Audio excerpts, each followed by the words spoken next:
Well, hello, and welcome to the February 2024 Astrology Declination Outlook, where I give you an overview of the main transiting declination aspects each month, as well as some advice about how you can navigate these events, in addition to some good timing dates and a little bit of the larger astrological context. And I'm your host, Tony Howard. Check out my accompanying blog post on Astrology University for a full list of the major declination aspects and dates for this month.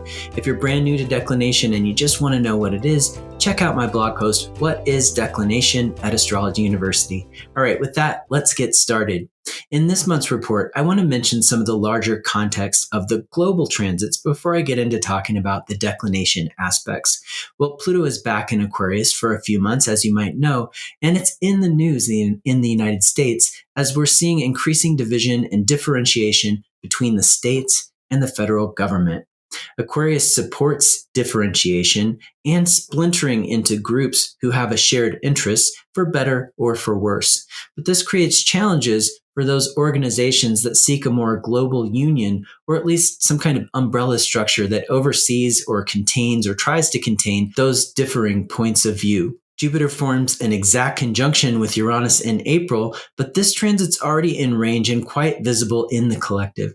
In one of those you can't make this stuff up moments in astrology, we're seeing farmers in Europe staging protests. And that's a perfect correlation with Jupiter and Uranus both being in the sign of Taurus. These farmers have taken over-the-top actions in their protests, as you may have seen on the news, and if not, Google it. And one of the most Uranian of those is spraying manure on grocery stores and public buildings.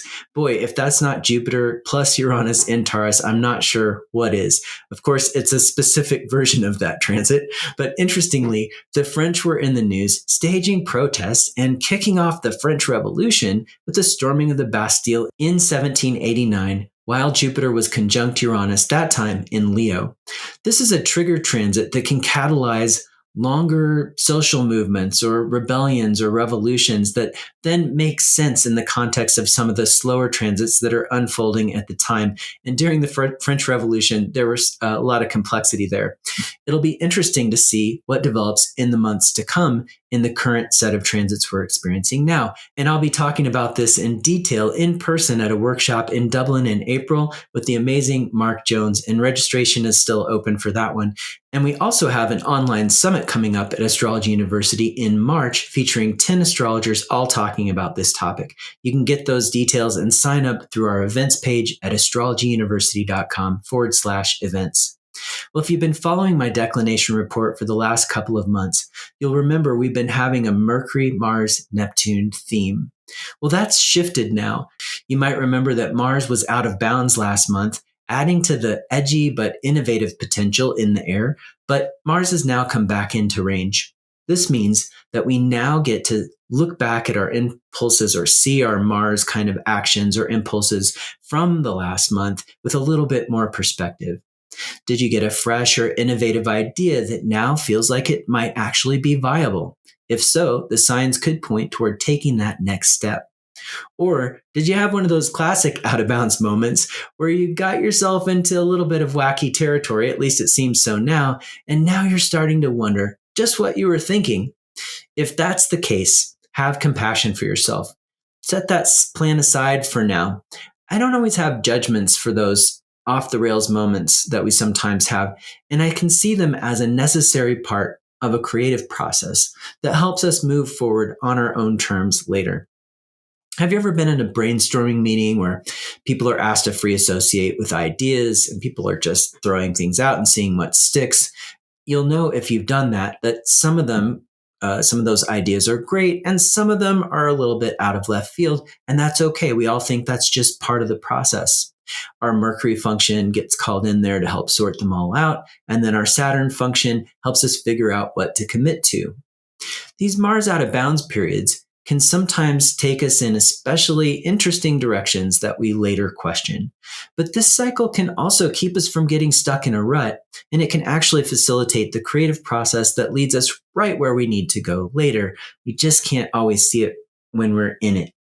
This month, I encourage you to stop and think about what was driving you last month in most of January, and then tap into your desired nature as it is right now. Where do you want to go now? What can you learn from your experience last month? This process might open up for you, especially after February 14th, when Mars moves into Aquarius, giving Mars a little bit more objectivity combined with a solid clarity of purpose. Mercury and Venus snuck up to high declination last month and also early this month, but not quite enough to give them that out of bounds boost. So we can focus then on their signs and aspects. And the one period I want to draw your attention to is February 17th through the 24th, when Mercury, Mars, and Venus will all be in Aquarius. The Sun's also there on the 17th and 18th, along with Pluto. So on the 17th and 18th, we have 5 planets in Aquarius. So use these dates to step back and detach from your emotions in order to get a more objective view of things. That's the intention we want to set. Mercury in Aquarius is great for brainstorming or trying to look at the whole system to evaluate how it could be improved for everyone participating. If you're an Aquarian yourself, you might especially want to take stock of those dates. The Out of Bounds news this month centers on the moon, which goes out of bounds twice a month right now. The moon's 2 out of bounds periods in February are February 5th through the 8th, when the moon will be in Sagittarius and Capricorn, and then again February 17th through the 22nd, when the moon will be in Gemini and then in Cancer. When the moon's out of bounds, the volume gets turned up on lunar experience. This means our subjective self, the feeling, autopilot side of us. For the last couple of episodes, I've said a lot about the moon in Cancer and Capricorn, so this month I want to talk a little bit about the moon being out of bounds in the signs of Gemini and Sagittarius.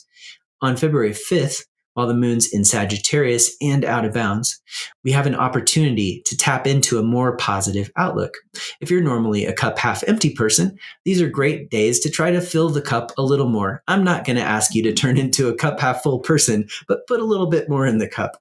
Ask yourself, what could it feel like to look on the bright side for a minute? Even if you consider yourself a stark realist, it's always good to nurture hope and positive potential to balance yourself out. On February 17th, when the moon's in Gemini, the vibe available presents us with options and different directions. If you've been feeling stuck, there's energy on these 2 days to feel into different perspectives, to shift gears or to pivot. Remember that these energies get turned up because the moon's at high declination and not just because of the moon signs on the dates I just mentioned. One of the key declination aspects to watch out for happens February 28th, when Mercury forms a parallel with Saturn while both planets are conjunct and in a Cazimi conjunction with the Sun. That's a strong conjunction. If you use a 2-degree orb for your parallels, when they're below 10 degrees like I do, according to Charles Jane's specifications, which is complicated, I'll tell you about that another time. If you do that, though, Mercury and Saturn are both parallel the Sun as well. Well, this is a really powerful triple planet combination. All 3 planets are in Pisces, so this could be a powerful day for focused concentration in the imaginal realm, or great for meditation. If you got the opportunity to sit for a longer meditation on February 28th, that could really be in order. Although with Mercury and Pisces in the mix, you want to allow for breaks and reverie in between stretches, and to do it in a way that feels good to you. The moon is void of course for most of that day until it moves into Scorpio at 7:10 p.m. Pacific time. So this might not be a great day for taking an important action, but it could very well be a great day to make progress on a creative writing project. Before I wrap up today, I'll share some dates for supportive energy. For projects that you want to grow, consider sticking to the waxing part of the moon cycle, which would mean somewhere between February 10th and 24th. Among those dates, consider February 10th and 11th while the moon's in Pisces when you pick up a sextile with Jupiter. The moon will also be applying to conjunct Saturn, so keep that in mind as it could introduce some limiting energy. But it could be a great fit for setting a boundary, especially with compassion, with all that Pisces energy available.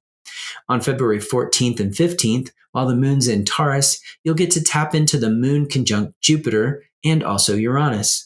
Are you ready to shake something up? Or do you need to kickstart a project that you want to energize with some staying power? That's the Taurus piece. Well, this could be a good fit for that kind of intention. Venus changes signs just before the moon does on the 16th, and some astrologers would say that that signals that there's going to be a change in direction after you get things started. But I tend to think that's okay if you plan for it. On February 18th and 19th, after the moon goes into Cancer, you'll be able to take advantage of its sextile to Jupiter if you start the clock before the moon hits 9 degrees. So this is for you astrologers out there who are listening. Now that's a pretty supportive aspect, and you could pick a chart with Cancer, Sagittarius, or Pisces rising, depending on your intention. Finally, if you've got an action that's a little bit more about wrapping something up or shutting something down, ending something, or maybe even emotional integration, you might land on February 29th. That date has more complex energy suitable to those kinds of intentions. The moon is going to be in Scorpio then, but it'll be in its waxing phase, and it's making an opposition to Jupiter, and it trines the Sun, Mercury, and Saturn for some positive potential there. There's also a supportive Mercury sextile Jupiter aspect then, but you can only catch that one in its application or applying in the Sag rising chart, which is right in the middle of the night in the United States. So I'll leave it to you to experiment with that date and with that electional. All right, well, that takes us to the end of this month's declination report. And to learn more about declination, check out my course, Intro to Declination at Astrology University. I hope you're able to make good use of the planetary energies this month. And until next time, take good care.